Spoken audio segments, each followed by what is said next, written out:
Estimados amigos, nuevamente en Plataforma Democrática, su programa que desde un punto de vista plural nos permite conocer y observar distintos aspectos de la realidad nacional. En esta oportunidad estamos con Juan Cheput, al cual saludamos, y por razones de fuerza mayor no vamos a contar con Víctor Andrés García Belaúnde.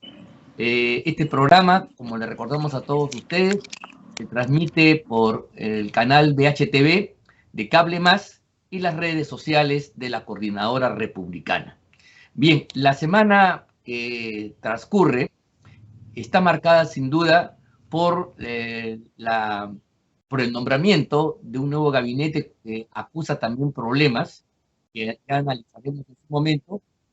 Quizás lo último sea la aprobación que ha sucedido el día de ayer en el Congreso de la República de el voto de insistencia en torno a un proyecto que precisaba los alcances de la cuestión de confianza que podía ser el Poder Ejecutivo, restringiéndolo como corresponde únicamente a los asuntos de su competencia, porque a nadie en su sano juicio se le puede ocurrir que alguien pueda hacer cuestión de confianza o cualquier otra acción sobre aquellos actos y decisiones que escapan a su ámbito competencial. Entonces, lo que está diciendo esta ley, que ha sido votada por amplia mayoría el día de ayer en el Congreso de la República, no es en el fondo, como dicen algunos, una suerte de cambio o reforma constitucional, sino simplemente es precisar aquello que ya está implícito en la propia Carta Fundamental, pero que lamentablemente es menester una ley para que no haya los abusos que se dieron durante la época de Vizcarra el Lagarto, donde se pretendió con este mecanismo, por ejemplo, impedir que el Congreso de la República eh, eligiera a los miembros del Tribunal Constitucional, que como todos sabemos es una competencia exclusiva y propia del Congreso y de nadie más. Entonces, para evitar este tipo de maniobras, este mal uso de la cuestión de confianza, es que se ha aprobado esta ley que desde el punto de vista constitucional a todos nos parece importante. Sin embargo, yo quería contigo conversar, Juan, sobre al respecto de las reacciones que ha tenido la gente de Perú Libre y particularmente la gente del gobierno. Incluso ha enviado un proyecto de ley que no tiene que ver directamente con el tema, sino pretende regular la causal de vacancia por incapacidad moral. En fin, en torno a la reacción del gobierno frente a esta decisión del Congreso de votar por insistencia un proyecto de ley que aprobó y que fuera observado en su momento por el presidente Castillo. Tu opinión, Juan.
No.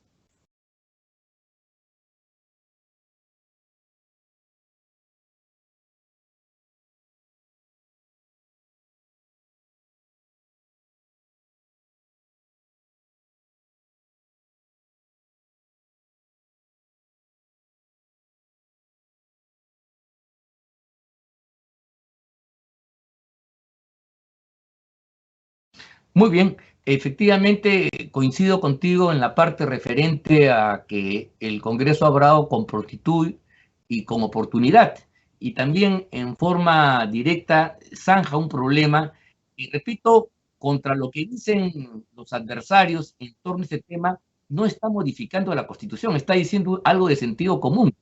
A nadie se le puede ocurrir, y lo vuelvo a repetir para que los amigos que nos escuchan puedan entender de lo que se trata, nadie puede pretender que su actuación, en este caso, hacer cuestión de confianza, pueda ir más allá de sus asuntos competenciales. Por ejemplo, ¿qué les parecería a ustedes que mañana al presidente se le ocurra hacer cuestión de confianza sobre una sentencia que tiene que dictar Suprema de la República? Sería una aberración y todo el mundo la rechazaría. ¿Por qué? Porque en el sistema constitucional peruano hay separación de poderes. Y así como el Congreso, por ejemplo, no puede, digamos, impedir que el presidente nombre ministros y funcionarios, embajadores, como lo viene haciendo, los puede criticar, pero no puede impedir que lo haga. Tampoco, pues, el presidente de la República puede impedir que aquellas competencias del Congreso, como por ejemplo elegir a los miembros del Tribunal Constitucional o elegir su propia mesa directiva, sea objeto de cuestiones de confianza totalmente desmesuradas, inapropiadas. Sin embargo, eso ha pasado en la historia reciente y por eso esta es una ley que está precisando lo obvio, pero en este país hay que precisar lo obvio porque realmente cuando las pasiones políticas dominan, se pierde totalmente el horizonte.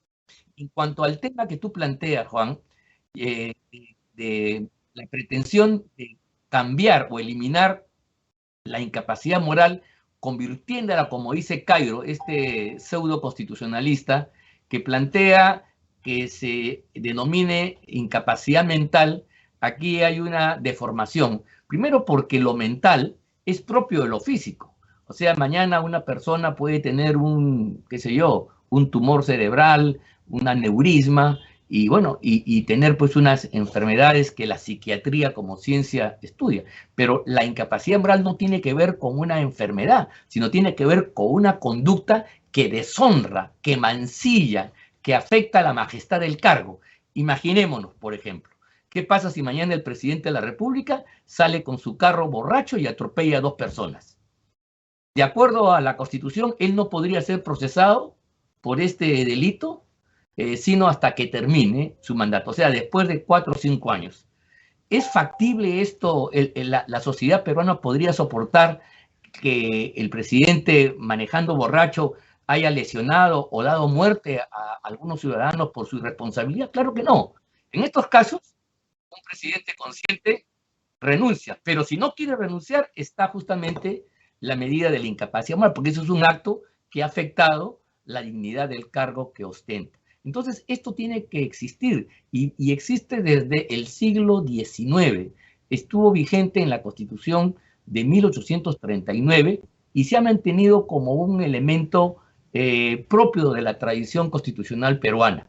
Ahora bien, no se trata, por cierto, y ahí estamos de acuerdo, Juan, de que esto vaya a ser utilizado para cualquier cosa. No tiene que ver con la conducta, con el desempeño presidencial, no tiene que ver con los malos actos, porque para eso hay otras figuras, sino tiene que ver con algún hecho que a veces es ajeno, como por ejemplo en su ciudad Vizcarra, cuando se descubrieron que había, pues, que el hombre traficaba, negociaba con empresas,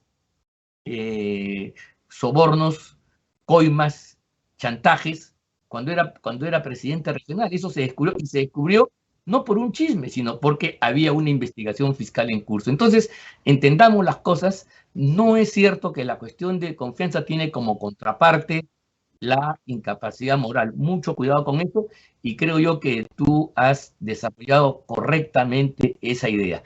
Pero vamos a ver qué cosa va a hacer el gobierno en los próximos días. El día de hoy, el ministro de Justicia ha anunciado que va a recurrir al Tribunal Constitucional y entonces deben estar preparando ya una demanda de inconstitucionalidad sobre la materia. No sé, y por otro lado, Cerrón y compañía han dicho que esto es un golpe de Estado y han empezado a hacer una campaña que yo he podido escuchar en algunos medios de que el Congreso está preparando un golpe congresal, un golpe contra el presidente de la República y que esta medida adoptada ayer no es sino el inicio de una campaña que tiene como destino destituir al presidente de la República. Sobre el particular, Juan.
No, claro.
Bien, esta deriva que haces al tema del Tribunal Constitucional es fundamental, porque la verdad, eh, Vizcarra no hubiera podido haber hecho lo que hizo si no hubiera tenido el respaldo de la mayoría de miembros del Tribunal Constitucional, muchos de ellos ya desde esa época con su mandato vencido. Mira tú, a la fecha y a marzo del próximo año van a tener 4 años de exceso, cuando ya su mandato caducó a los 5. Esta es una situación irregular. Es verdad que el régimen, el sentido común dice, bueno, pues quédate unos meses, un par de meses más hasta que se elija el nuevo, pero tampoco puede ser que un tribunal que responde a una correlación de un Congreso, mira, ni siquiera el anterior, sino el tras anterior, te das cuenta, y que además ha tenido una línea jurisprudencial absolutamente cuestionable. Yo coincido contigo de que es un tribunal que sin duda alguna ha avalado la política de destruir las instituciones apoyando a Vizcarra y después, en menor medida, también a Sagasti.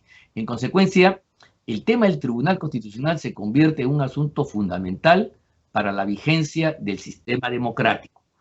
Y la verdad es que no puede ser que exista un tribunal constituido para impedir y frenar la expresión de la voluntad democrática expresada en las urnas. La legitimidad de los congresistas nace del propio pueblo, que se supone que en un país democrático es el soberano, el pueblo soberano. Por lo tanto, quienes han sido elegidos únicamente pueden hacer un control de las decisiones del Congreso, no desde el punto de vista político, sino si la decisión está ajustada, está ajustada o no a ley, está ajustada o no al régimen constitucional, a las normas constitucionales. El control que hace el Tribunal Constitucional del Congreso es un control jurisdiccional, no es un control político, y eso hay que entenderlo. Sin embargo, en los hechos, como tú lo has dicho con toda claridad, el tribunal se ha convertido en una especie de segunda cámara que revisa políticamente las decisiones del Congreso Soberano, que es inadmisible. Eso yo creo que efectivamente la agenda de la elección de los nuevos miembros del tribunal para romper la mayoría de lagartos que hay ahí al interior, salvo algunas excepciones que también hay que reconocer, me parece fundamental. Y bueno, y finalmente, ¿qué te parece el panorama relativo al curso? La próxima semana debe ir la ministra Vázquez a exponer el plan de gobierno y recabar la confianza. ¿Cómo ves ese panorama? Y en segundo lugar, ¿qué te parece estas decisiones en torno al nombramiento de un embajador sobre el cual hay un pedido de impedimento de salida? Esto no es Macondo, esto no es una, un mundo irreal.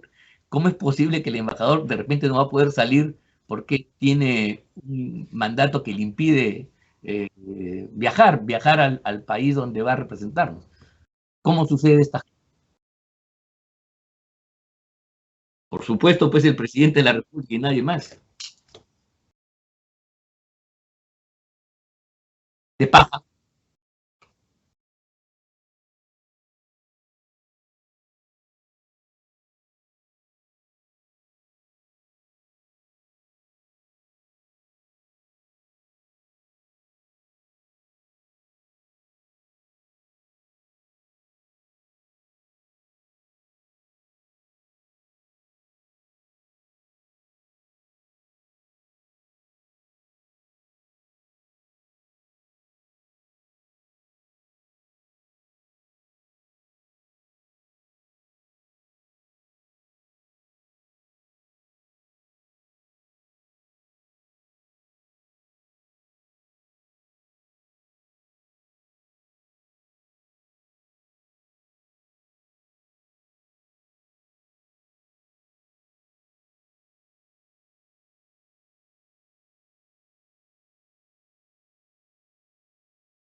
Muy bien, efectivamente, porque el hecho de que se repite el ceremonial de presentar un plan de gobierno, ir al Congreso, debatirlo y recabar la confianza, es como volver a encender el carro.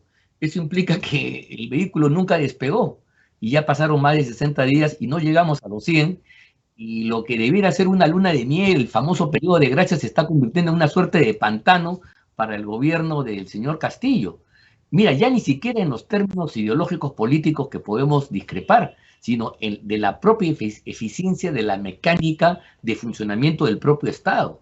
Tenemos realmente un país paralizado cuando hay asuntos tan graves como el tema médico, el tema de la pandemia no está resuelto, hay la amenaza de una tercera ola, parece ser de que todavía no tenemos la capacidad hospitalaria ni de oxígeno para esa eventualidad, pero sobre todo tenemos también una crisis económica irresoluta, donde no conocemos ninguna medida por parte del gobierno para poder modificar la situación, salvo el bono, que la verdad, incluso cualquiera sabe que eso tiene un efecto inmediato, pero es transitorio. Si es que aquí no hay medidas para reactivar la economía, para motivar nuevas fuentes de inversión que generen trabajo y rentas para el Estado, evidentemente la cosa está terrible. Y entonces, tal como tú lo estás señalando, Juan, yo creo que efectivamente el carro o el barco, haciendo la metáfora, sigue pues escorado, sigue a la deriva, sobra, y la verdad, ni siquiera han pasado todavía los 100 días. Esto es absolutamente paradójico, inédito. Yo no conozco, ya no en la historia del Perú, sino en la política comparada en otros países, que tengamos algo tan fantoche de que no pueda el gobierno armar un gabinete que más o menos dé respuesta a los problemas urgentes que están ahí, que ni siquiera hay que analizarlos mucho, porque son ahí lacerantes para todos los peruanos. En fin, Juan, creo que ha sido un programa donde hemos puesto los puntos sobre las IES, hemos hablado de la ley, de la actitud, creo, oportuna y eficiente, en este caso del Parlamento, hay que reconocerlo. Eh, Vemos cómo el tema del Tribunal Constitucional va a convertirse en un nuevo escenario de batalla muy importante. No te olvides que tú lo sabes perfectamente, que por eso se cerró el Congreso el año 2019. Y bueno, y vamos a ver qué pasa la próxima semana con la presentación de la ministra. Bueno, ha sido un programa específico, concreto, se han dado las opiniones del caso y yo quiero saludar y reconocer a todos ustedes, amigos que nos están escuchando, por por la permanencia y agradecerte a ti, Juan, por tu participación y tus valiosas intervenciones. Nos vemos entonces hasta la próxima oportunidad. Listo, muy agradecido.